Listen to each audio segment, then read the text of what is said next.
Hello दोस्तों, मेरा नाम पंकज है और आज मैं आपको कुछ DSSB TGT कंप्यूटर साइंस और कंप्यूटर साइंस इंजीनियरिंग के कुछ इंपॉर्टेंट क्वेश्चन करवा देता हूं जो एग्ज़ाम में आने की बहुत ज़्यादा चांसेस हैं। तो कृपया करके इन क्वेश्चन को ध्यान से कॉपी में नोट कर लीजिए और एक बार जाते वक्त एग्ज़ाम में रीडिंग मार के चले जाना। तो एक बार मैं चेक कर लेता हूँ रिकॉर्डिंग चल रही है नहीं चल रही है।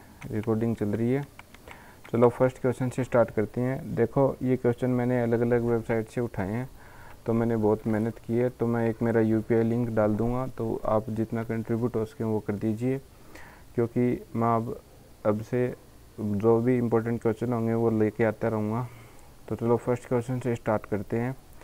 Automatic variable use with data structure for space allocation in memory. तो किससे होता है? स्टैक से होता है, याद रखना। Automatic variable use with data structure for space allocation in memory. तो ये ऑपरेटिंग सिस्टम से क्वेश्चन है। अगला है RICS स्टैंड फॉर। तो RICS क्या होता है? Reduced instruction set computer. तो उसमें 1 इंस्ट्रक्शन साइकिल ही होती है, ये याद रखना। 1 इंस्ट्रक्शन साइकिल का भी क्वेश्चन आ सकता है, तो वो भी RICS होता है। और इसका दूसरा भाई CISC होता है, complex instruction set computer.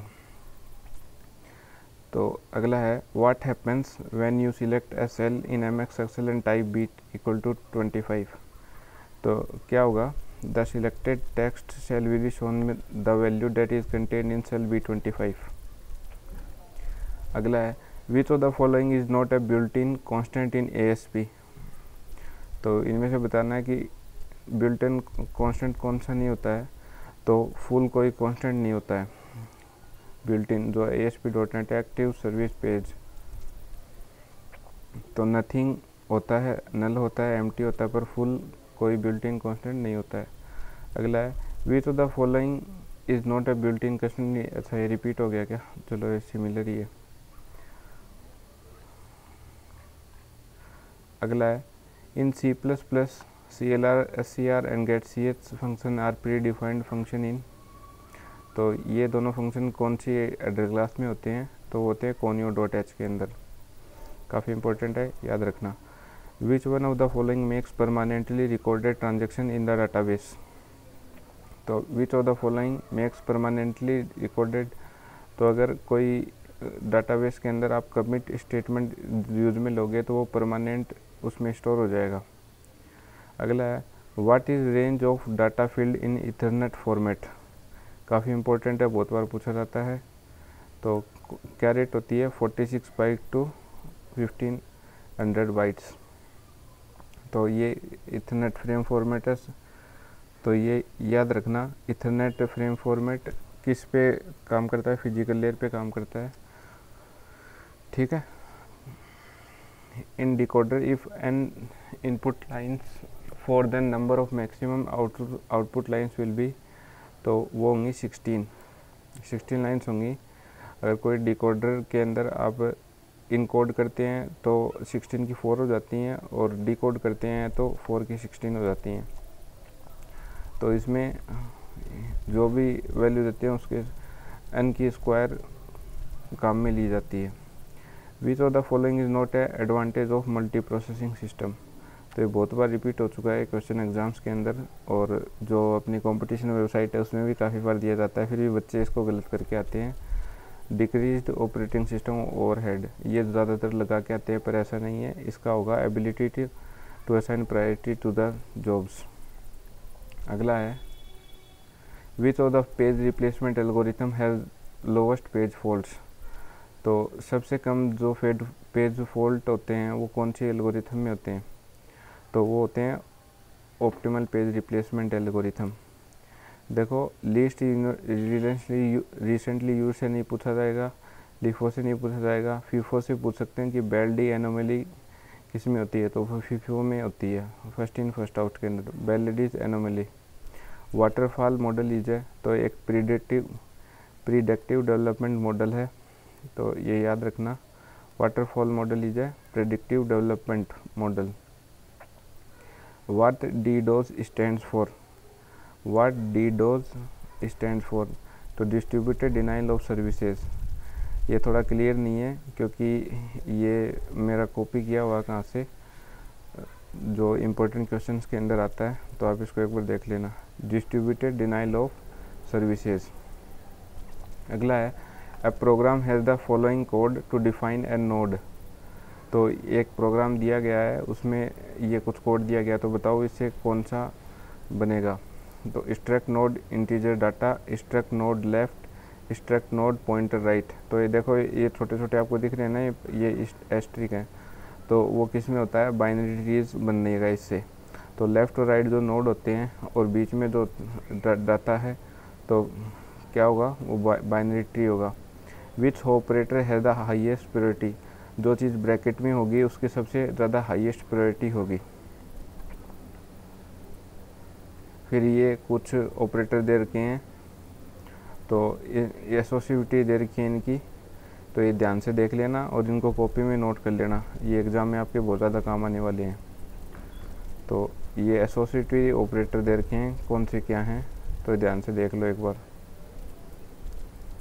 Post fix है, यूनरी है, इनकी एसोसिएटिविटी क्या है, और वो सब है। नीचे का और कर देता हूँ सिलेक्ट दो, ताकि आपको अच्छे से दिख जाए। अगला है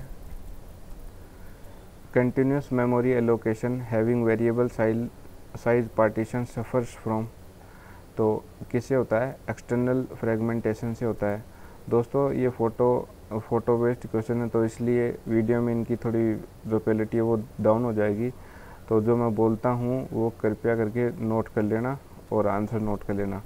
continuous memory allocation having variable size partition suffer from, तो वो कौन सी में होता है, एक्सटर्नल फ्रेगमेंटेशन में होता है। तो अगला है what is routing algorithm used by OSPF routing protocol. तो OSPF की फुल फॉर्म क्या होती है, optical shortest path first. OSPF की होती है optical shortest path first routing protocol. तो इसमें किसके अंदर आती है, ये लिंक स्टेट के अंदर आती है। क्योंकि जो लिंक स्टेट का मतलब क्या है, ये जो पैकेट्स होते हैं, जो भी कनेक्टेड लाइन होगी उनके अंदर ट्रांसमिट कर देगा, और जो ब्रॉडकास्टिंग होती है वो सभी जितने भी कनेक्टेड लाइन है, एक दूसरे से भी जो कनेक्टेड लाइन है उनमें भी ट्रांसफ़र कर देता है। तो उसमें जो पैकेट है उसकी रिडंडेंसी बढ़ जाती है, मतलब जो पैकेट हैं वो बार बार आते हैं, तो वो मेमोरी को रिड्यूस करते हैं। तो ये भी पूछा जा सकता है आपसे। तो OSPF की फुल फॉर्म बता देता हूँ, ऑप्टिकल शॉर्टेस्ट पाथ, ठीक है, और किसके प्रोटोकॉल के अंदर काम करता है, लिंक स्टेट के। अब ये दे रखा है the routing algorithm is a procedure that determine the best route to send the packet from source to destination. The routing algorithm choose among different path when the data leave their source to reach destination. In distance vector router advertises the path and distance metric for each reachable destination with the network of two adjacent hosts. The routing algorithm is used by Routing Information Protocol RIP। तो ये याद रखना, distance vector का बहुत बार पूछा जाता है, तो आप कृपया करके अच्छे से इसको देख लीजिए और इसको थोड़ा बिग साइज़ में देखना HD क्वालिटी के अंदर। Flooding is a routing technique in which the source sends the packet through every outgoing link. In flooding, every incoming packet is sent through outgoing link except where it is arrived. तो ये flooding में क्या होता है, हर जो outgoing link है उस पर दे देता है और इनकमिंग लिंक पे नहीं लेता है। Path vector algorithm is a network routing protocol that maintains the path information that get directly dynamically. This routing algorithm used by Border Gateway Protocol BGP। तो कुछ टर्म्स हैं, इनको याद रखना। तो ये टर्म्स भी मैंने दिए हैं और क्वेश्चन भी साथ में दिए हैं। Link state protocol is and OSPF rely on each router to advertise the state of each link to every router within the local network. Hence the correct answer is option 4, जो ऊपर वाले का answer दे रखा है। फिर ये additional information है, metric is the factor that is use to determine the best 5 path to a destination network. ये मैट्रिक जो होती है ये राउटर के द्वारा मेंटेन की जाती है और ये हर बार अपडेट होती है, इसको ये चीज़ ध्यान में रखना। RIP uses hop count as it metric, OSPF uses cost as it metric. तो in relation schema is second enough is definitely in, तो अगर वो सेकेंड नॉर्मल फॉर्म में है तो फर्स्ट नॉर्मल फॉर्म में भी होगी। फर्स्ट नॉर्मल फॉर्म में खाली एटॉमिक वैल्यू ही आ सकती हैं, मतलब अगर कोई आप रो या कॉलम डिफाइन कर रहे हो तो जो एक रो है उसके अंदर एक ही एट्रीब्यूट आ सकता है, उसमें दो इन्फॉर्मेशन आप नहीं दे सकते। अगर आपको दो इन्फॉर्मेशन देनी है एक ही एट्रीब्यूट का, तो आपको अलग अलग लिखना पड़ेगा वो डिफरेंट कॉलम्स में। तो एक कॉन्सेप्ट इसका देख लेना। फर्स्ट NF तो बता दिया मैंने आपको। A relation R is in first normal form if and only all domains contain atomic value.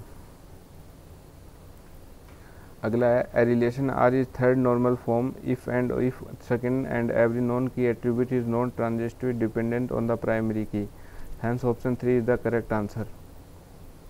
BCNF का क्या होता है? Relation R is a Boyce Codd normal form BCNF if and if every determinant is candidate key. तो observation that a bulb, अगला question है the observation that a bubbled input OR gate as interchangeable with bubbled output AND gate is referred as. तो देखो जहाँ पर bubble का नाम आ जाए उसमें डी मॉर्गन्स लॉ लगता है, ठीक है। तो ये देर का यहाँ पर ये थ्योरी आप पढ़ लेना इसका। मेरे को थोड़ा डी में कम इंटरेस्ट है, आता मेरे को बहुत कुछ है पर वही चीज़ है। तो अगला है व्हाट इज़ है, ये सुन लेना, है थोड़ा साफ नहीं दिख रहा है, मेरे को भी नहीं दिख रहा है पर मैं एडजस्ट कर दूंगा। What is a garbage collection in context of Java. What is a garbage collection in the context of Java. When all reference to an object are gone that the memory used by the object is automatically reclaimed। तो इसका ये second वाला answer correct हो जाएगा। तो नीचे कुछ theory देखी है। Java garbage collection is the process of release used memory location and used memory location such object are no longer required by the program and there is no reference to an object, then that object should be released। तो ये आप ये theory थोड़ा पढ़ लेना जो आपके exam में काम आ सकती है। अगला है which of the following is not a valid deadlock prevention scheme. तो क्या है requested and all required resources B allocated before execution. तो इसमें पूछा गया है कि डेडलॉक प्रिवेंशन स्कीम इनमें से कौन नहीं है। तो अगर आप सबसे पहले सारे रिसोर्स उनको बांट दोगे तो जब एग्जीक्यूट होगा तो वो कहाँ से लेके आएगा। तो deadlock can be done by eliminating any of the on the below condition mutual exclusion hold and wait no preemption circular wait. तो सर्कुलर वेट भी एक डेडलॉक कंडीशन होती है, ठीक है। कंस्ट्रक्टर आर यूज टू, तो कंस्ट्रक्टर किसके लिए काम आते हैं initialize the object. With what is mechanism that bind the code and data it manipulate known as. तो क्या होता है डाटा मेंबर और मेंबर फंक्शंस को एक जगह पे लेके आता है, उसको कौन सी प्रॉपर्टी बोलते हैं इनकैप्सुलेशन, और ये क्या है हाइडिंग के काम आती है। तो thread is a process share. तो थ्रीड दोनों तरफ के वेरिएबल में काम करती है, हीप में भी और ग्लोबल वेरिएबल्स के अंदर भी। In TCP a unique sequence number is assigned to each. तो TCP के अंदर हर बाइट के ऊपर एक सीक्वेंस नंबर दिया जाता है। Which of the following is not a Java primitive type. तो लॉन्ग डबल उसके अंदर नहीं होता है। द ईयर मॉडल डिस्क्राइब्ड है, तो उसमें एंटिटी रिलेशनशिप और एट्रीब्यूट तीनों चीज़ें होती हैं। इसमें आपसे इनके जो डायग्रामेटिक रिप्रेजेंटेशन जो पार्ट्स होते हैं वो पूछ सकते हैं। तो जो अपना पैरेललोग्राम या रेक्टेंगल होता है वो एंटिटी दिखाने के लिए काम में आता है। जो सर्किल्स होते हैं जिनको इलिप्स बोलते हैं ओवल्स बोलते हैं वो आपके एट्रीब्यूट होते हैं। उसमें डॉटेड नाइट में दो डबल होते हैं वो कंपोजिट होते हैं, और डॉटेड में होता है वो वीक होता है। और रिलेशनशिप आपके जो रेक्टेंगल मतलब एक शेप होगी उसकी डायमंड की तरह की, उस तरीके से आएंगे। और ट्राइंगल से ये जो रिलेशनशिप दिखाते हैं उसके अंदर। तो अगला क्वेश्चन है the real time operating system which of the following is the most suitable algorithm scheme. तो अगर रियल टाइम ऑपरेटिंग सिस्टम है और उसमें मोस्ट सूटेबल पूछा है तो प्री एम्पशन उसकी एकदम करेक्ट होगी। तो देखो pre emptive scheduling is suitable for real time programming. अगला है in acid property I stand for. तो एसिड की फुल फॉर्म क्या होती है इन डाटाबेस के अंदर? एटोमिसिटी, कंसिस्टेंसी, आइसोलेशन और ड्यूरेबिलिटी। तो इसका फुल फॉर्म या आइसोलेशन हो जाएगा आई का। तो वापस सुन लेना, एसिड प्रॉपर्टी स्टैंड फॉर, तो एक से होता है एटोमिसिटी, सी से होता है कंसिस्टेंसी, आई से होता है आइसोलेशन और डी से होता है durability. Which of the following is a set of logically associated files and other सब डायरेक्टरीज ऑफ फाइल्स। तो वो क्या होते हैं, डायरेक्टर के अंदर आते हैं। अगला है the real time operating system which of the following is the most suitable scheduling scheme. तो वो अगर ऊपर भी मैंने बताया अगर रियल टाइम सिस्टम है तो उसमें प्रीएम्पशन एल्गोरिथम काम करेगी। ये जो फोटो साफ नहीं दिख रही थी उसको मैंने बड़ा करके नीचे कर दिया, तो जो ऊपर साफ नहीं आए थे वो क्वेश्चन अभी आपको साफ मिलेंगे सारे के सारे। विच of the following JavaScript object hold information of browser screen. तो स्क्रीन जो है उसको ब्राउज़र की जावास्क्रिप्ट को इंफॉर्मेशन होल्ड करती है।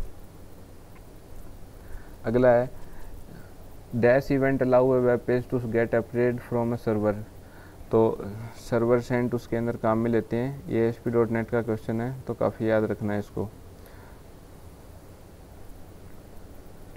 Object linking and embedding OLE is a property technology developed by Microsoft. ये ऑब्जेक्ट लिंकिंग की OLE की आपकी फुल फॉर्म पूछ सकते हैं, तो इससे आप ध्यान में रखना ऑब्जेक्ट लिंकिंग एंड एम्बेडिंग।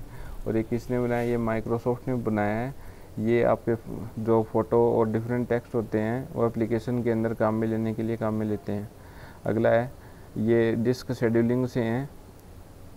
तो सीक टाइम क्या होता है? The time taken for a disk drive to locate the area on the disk where the data to be read is stored। तो सीक टाइम जो जाने में डिस्क पे जो हेड है वो रोटेट होके उस पे जाएगा तो उसको क्या बोलते हैं? Seek time. रोटेशनल लेटेंसिटी, तो आपको पता है वो जितनी बार घूमेगी एक सेक्टर के ऊपर तो वो रोटेशनल लेटेंसी हो जाएगी।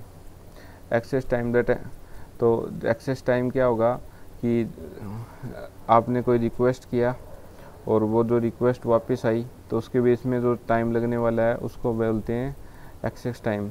Load time, time taken to load a particular track. अगला है एंटी अलाइजिंग। तो ये कंप्यूटर ग्राफिक्स के अंडर में आता है। तो एंटी अलाइजिंग में क्या होता है? जो ब्लूअर पिक्सल्स होते हैं, जैगीज होते हैं कोई फ़ोटो के अंदर या कोई टेक्स्ट के अंदर फ़ोटो शेप में, तो उनको रिमूव करने के लिए एंटी अलाइजिंग काम में ली जाती है। इसका क्वेश्चन बनता है बहुत ही बढ़िया। डर्टी बिट क्या होती है? A dirty bit or modified bit is a bit that is associated with the block of computer memory and indicates whether or not the corresponding block of memory has been modified। तो ये क्या है कि ये dirty bit कोई भी जो block होता है कंप्यूटर मेमोरी में उसमें डाल दिया जाता है ताकि उसमें चेक किया जाए कोई मॉडिफिकेशन हुआ या नहीं हुआ है। Compaction is a process in which the free space is allocated in a large memory chunk to make some space available। Compact मतलब ये होता है कोई फ्री स्पेस पड़ी है तो उसको लार्ज मेमोरी के अंदर बदल देता है वो। Aging is a scheduling technique use to avoid starvation. तो देखो एजिंग का क्या होता है एक ऑपरेटिंग सिस्टम जो पेज रिप्लेसमेंट होता है उसमें एक दिक्कत होती है। कई बार जो पेजेस होते हैं वो मेमोरी में पड़े रहते हैं उस कंडीशन को बहुत टाइम तक और यूज़ में भी नहीं आती हैं, जो मेमोरी को वो होल्ड करके रखते हैं, तो उस कंडीशन को बोलते हैं स्टारवेशन। और उस स्टारवेशन को अवॉइड करने के लिए एजिंग जो चीज़ है, एजिंग एल्गोरिथम वो काम में लेते हैं। एजिंग एक प्रोसेस है जो शेड्यूलिंग एल्गोरिथम में काम करता है। Swapping is used to increase the utilization of the process by moving some blocked process from the main memory to the secondary memory. तो आपको पता है कोई भी रिसोर्स चल रहा है उसको मेन मेमोरी से सेकेंडरी मेमोरी में जाना, फिर सेकेंडरी से मेन मेमोरी में लेके आना। तो garbage collection means an referenced object by nulling the reference employ. तो ये कुछ एग्जांपल दे रखा है।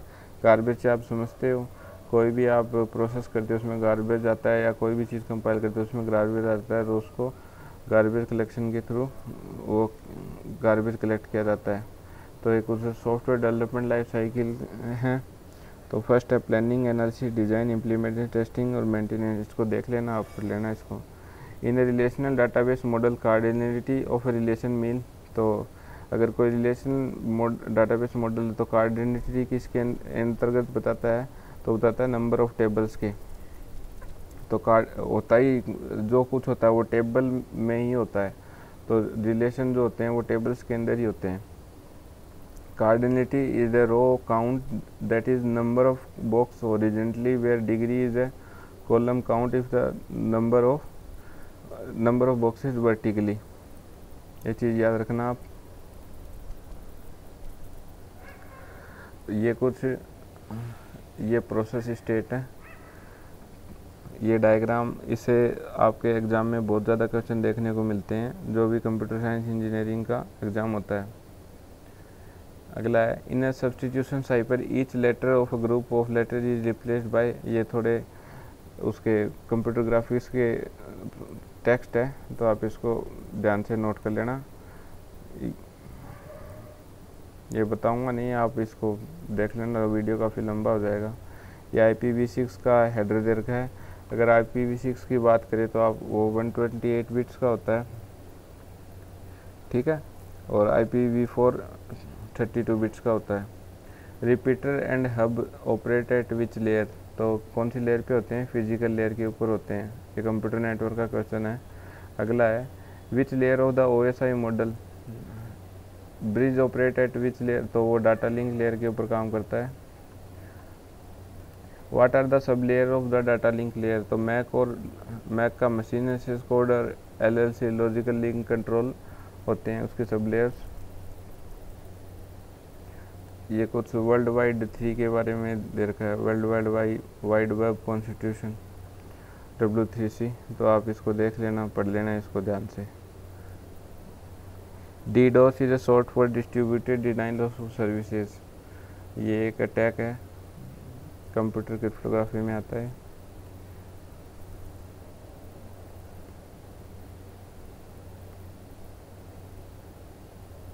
तो ये जो आपके TCP/IP है उसके कुछ दे रखे हैं।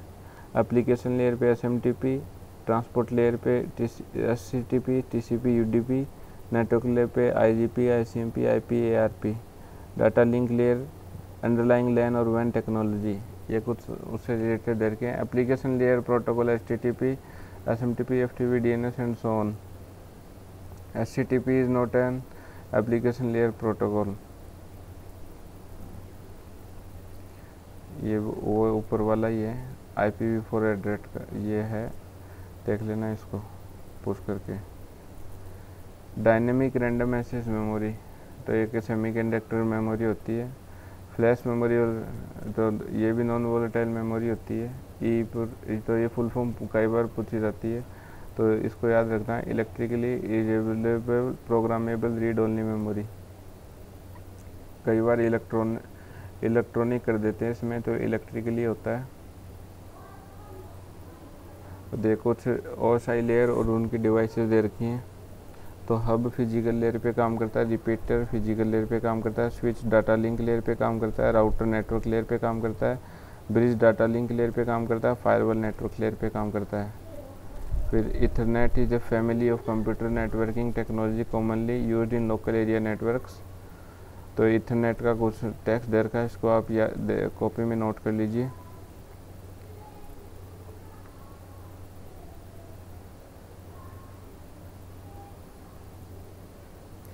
ये ऑपरेटर दे रखे हैं।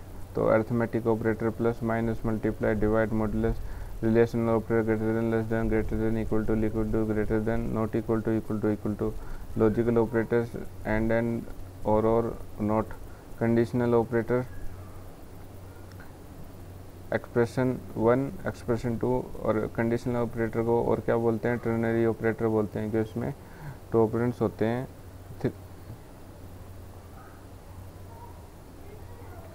Which respect to D Q which of the following is true. तो डी क्यू में क्या हो सकता है, इंसर्शन और डिलीशन दोनों तरफ से हो सकते हैं, बोथ हैंड से, पर उसमें जो इंसर्ट डिलीट आप सेंटर में से नहीं कर सकते, मतलब बीच में से आप नहीं डाल सकते। वो किस में होता है, अगर आपको सेंटर में डालना है तो वो प्रायोरिटी क्यू के अंदर होता है। Which of the following data structure is generally use to implement priority queue. तो इनमें से कौन सा डाटा स्ट्रक्चर है जो प्रायोरिटी क्यू को इम्प्लीमेंट करता है, तो वो होता है हीप ट्री। अगला है, in C string constant are the constant that are enclose in a pair of. तो किस में होता है, डबल कोट्स में होता है, स्ट्रिंग कॉन्स्टेंट डबल कोट्स में ही होते हैं। A recursion problem like Tower of Hanoi can be written without recursion using, तो Tower of Hanoi में स्टैक काम में लिया जाता है। तो ये देख लेना, IMAP internet message access protocol. IMAP is an internet standard protocol used by email clients to retrieve email messages from a mail server over a TCP/IP connection. IMAP and POP3 are the two most commonly used internet made protocols for retrieving emails। तो देखो ये IMAP और POP3 तो receiving के काम में आते हैं और SMTP भेजने के काम में आता है। Dash transfer message from sender mail server to the recipient mails using connection. तो SMTP और TCP से करते हैं। SMTP से तो मेल भेजते हैं और TCP से कनेक्शंस बनाते हैं। रिपीटर है, तो रिपीटर के काम क्या होता है, रीजनरेटिंग। कोई भी सिग्नल लो आ रहा है या डिस्टोर्शन आ रहा है तो उसको वो रीजनरेट करता है। In a file allocation system, which of the following allocation scheme can be used to support efficient direct access if no external fragmentation is allowed। तो इंडेक्स होता है जो भी तो फाइल एलोकेशन सिस्टम में होता है, अगर उसमें एक्सटर्नल फ्रेगमेंटेशन नहीं है तो। अगला Unix is and dash operating system. तो यूनिक्स क्या है, एक मल्टी यूज़र और टाइम शेयरिंग ऑपरेटिंग सिस्टम है। Debug is a synonym to. तो डीबग किसका होता है, ट्रबल शूट का। तो फादर ऑफ मॉडर्न कंप्यूटर। तो फादर ऑफ मॉडर्न कंप्यूटर किसको कहा जाता है, एलन टर्निंग को। और अगर कंप्यूटर पे पूछा जाए तो वो होता है Charles Babbage. POP2 the intent of the post office protocol version 2 is to allow user workstation to access mail from mailbox server. It is expected that mail will be posted from the workstation to the mailbox server via the simple mail transfer protocol SMTP। IMAP का मैंने ऊपर आपको बता दिया है। Parent class of all Java classes is. तो सभी जावा जो क्लासेज उनकी पेरेंट क्लास कौन सी होती है, Java dot language dot object. Which of the following file C is generated after preprocessing of C program. तो आई फाइल जनरेट होती है।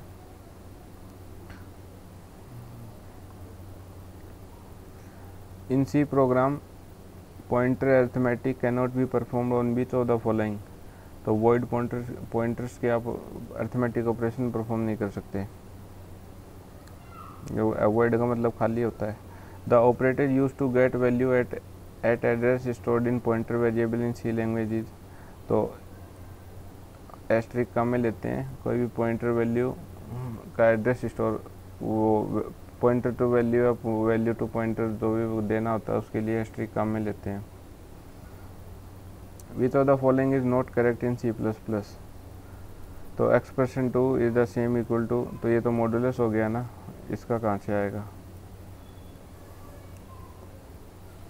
तो ये कुछ पोर्ट नंबर दे रखे हैं, ये आपको काफ़ी याद रखने की ज़रूरत है।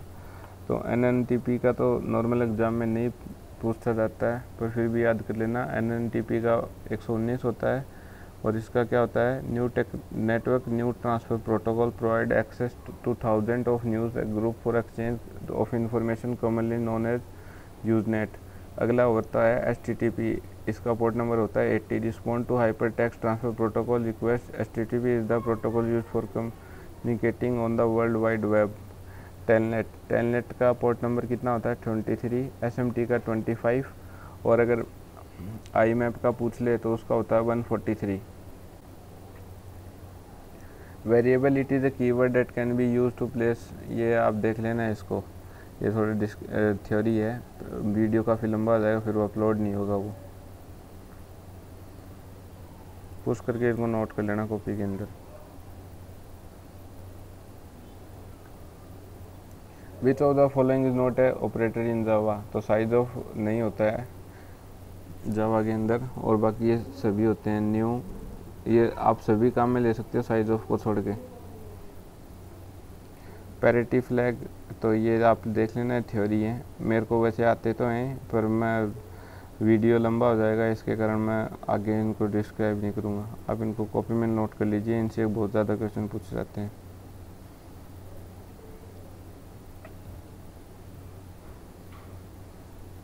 What is the range of data field in Ethernet frame format, तो 46 बाइट तो 1500 बाइट होता है। तो which of the following not advantage of multi processing system, ये ऊपर भी बताया मैंने आपको, तो वो फ़ोटो थोड़ी साफ़ नहीं थी, ये साफ़ है। Ability to assign priority to job, waterfall का भी बता दिया मैंने आपको। डोस का भी ऊपर बता रखा है, इसका भी मैंने बता रखा है।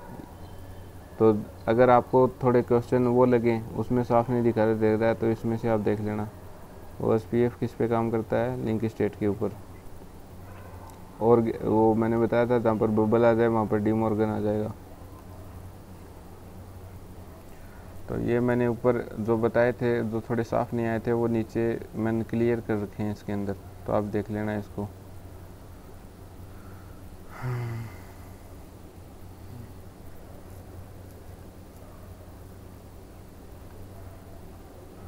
तो दोस्तों इनकी ये मैंने क्वेश्चन थोड़े अलग अलग वेबसाइट से उठाए हैं जो मेरे को काफ़ी इम्पोर्टेंट लगे एग्ज़ाम पॉइंट ऑफ व्यू से।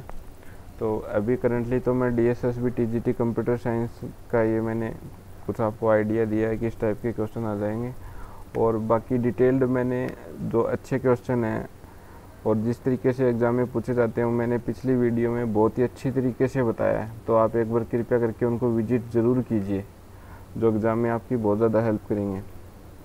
तो वीडियो देखने के लिए धन्यवाद। आपका पेपर अच्छा हो। वंदे मातरम, भारत माता की जय। तो चलो वीडियो को यहीं समाप्त करते हैं।